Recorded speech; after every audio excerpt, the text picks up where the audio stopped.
You ever wake up in the morning and step on the scale? You've been consistent for 3 weeks, 6 weeks, 6 months, and just think like, damn, this shit really don't work. It happens to me maybe like twice a year, but when it does, I know that mindset shift and I'm ready to work. With 2026 around the corner, it is time to lock in. See great results with Pilates from home within the next 6 months. And I'm going to show you step by step how to actually do that. My name is Amanda. I create workouts and routines that make your life actually look like your Pinterest board. So if that's something that you're interested in, you can click that subscribe button.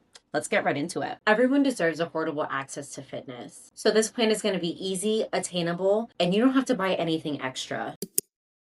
As far as Pilates exercises goes, month one, we're building the foundation. I'm talking 1 to 2 classes per week. They do not have to be in studio. You can do them from home. There are so many Pilates instructors online because at home, your body doesn't depend on a machine. So I like to think of it like when you go to the gym and you do bicep curls. You can do bicep curls with dumbbells, or you can hop on a machine and do bicep curls there. They are both difficult in their own ways, but they are different. So just because you can't or don't want to spend $40 a class on a Pilates membership, you can get the same results from home. You don't have to sacrifice that. And that's what this plan is for. This month one, you're learning the basics. You're learning the foundation of Pilates. I would highly suggest not adding any extra equipment right now. You don't need resistance bands, balls, anything like that. Find workouts online that are foundational. Building your muscle starts in your mind. So if you can connect your mind and your core alignment, your spinal alignment, feeling the movements the way that they're supposed to be felt, later on, you can build the intensity. But I beg you, do not skip this month. On top of that, make a daily habit of movement.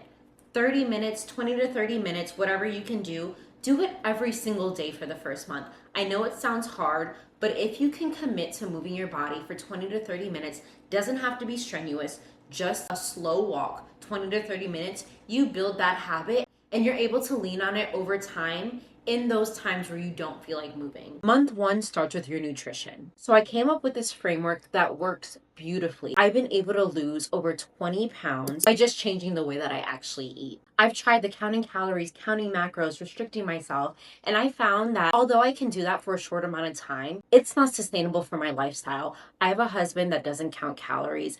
I like to go out to eat. I don't like to stress about what's in the food, how much oil, how much extra calories are hidden.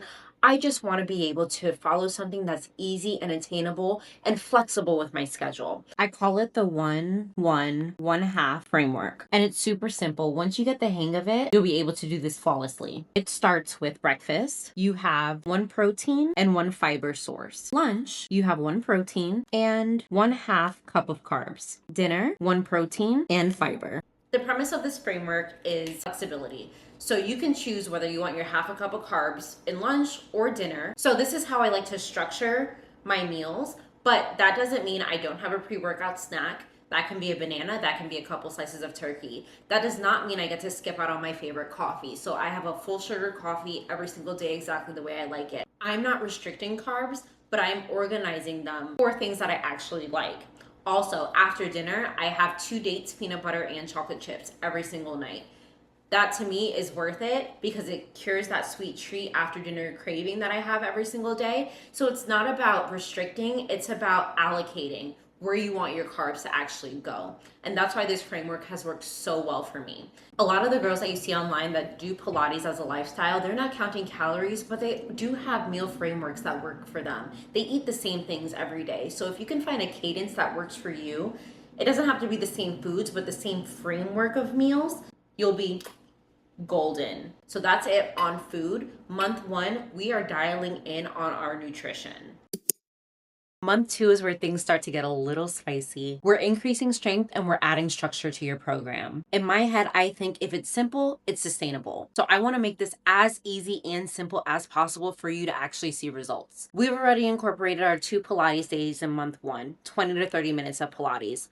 Month two, we're adding some glute days because we want a Pilates body, but we're not trying to lose our shape. So I'll give you 2 examples of leg days right here that you can add into your workout routine on top of your Pilates. And people don't want to admit it, but I've made the mistake to just focusing on Pilates and I lost my booty and I was not happy about it. So I don't want you to make the same mistake. Add 2 leg days to your routine on month 2. As far as food goes, you should be in the groove of it. You've been a month into eating the meal framework, seeing how flexible it really is in your life. But there are some options if you're struggling a little bit. Option 1, if you're hungry, add more protein to your meals. Option 2, if you find that you're more tired now that you're adding those leg days into the mix, add a little bit more carbs to your meals. Maybe like an extra quarter cup. Option 3, if you're feeling a little bloated throughout the plan, just cut a little bit of carbs back. And option 4, if you're too hungry at night, add more vegetables to your diet. I have found this meal framework genuinely changed my life as far as flexibility and being able to see the results over time. Month 3, we're starting to really build the momentum. Now's the time you can start adding props to your Pilates routine. You've got the foundations, you're able to engage your core, you know the basic movements, and you can move through the exercises without really thinking about what the instructor is saying.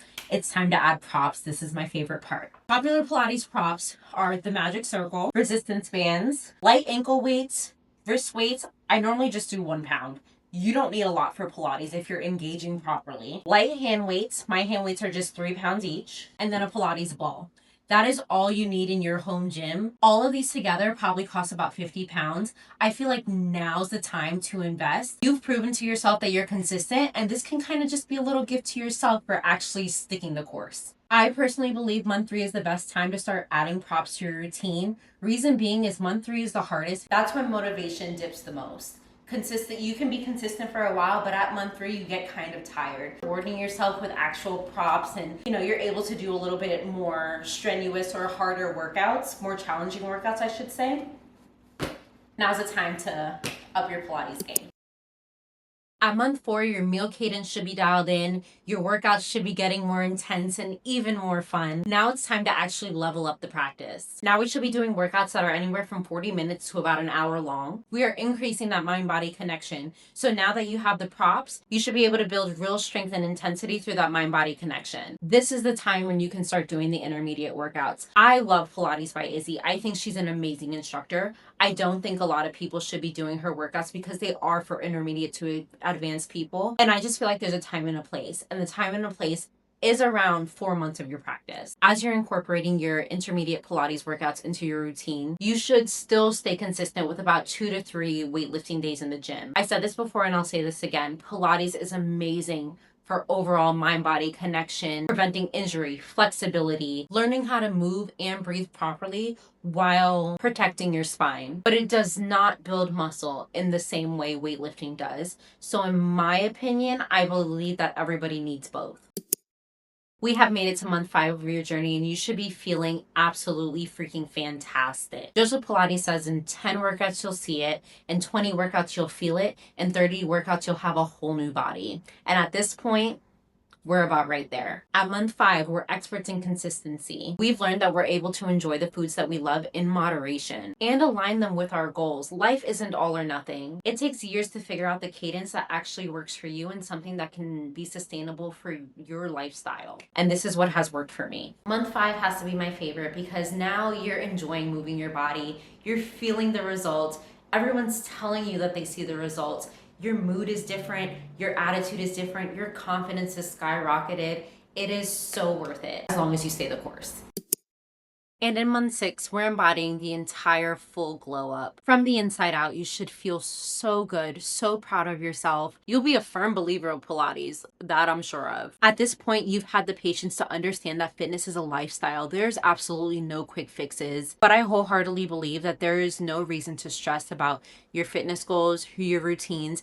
It should be ingrained in your life. It should freely flow from you. It's who you are. It's not what you do. And that sounds super cliche, and I'm trying to think of a better way to say it. But I feel like when you finally have that relaxing feeling of I am fit, not I want to be fit, or you just change your mindset to I am somebody who takes care of my body, eats well, is able to have fun in moderation, and loves themselves. That's where the real glow up happens. Pilates is empowering. It makes you feel confident. You're gonna feel like a whole different person at the end of this. And I hope, if anything, you took a couple notes and you're able to even apply 1 or 2 things that I listed in this video. My results are insane and I'm not even finished yet. So if you like content like this and you truly want your life to look like the pictures that you pin on your Pinterest board, on your vision board, I have so much experience helping people in person in studio, and also helping myself. And I feel like that's where a lot of the passion and the love comes from. So I'm excited for you to join me on your journey, and I will see you in the next one.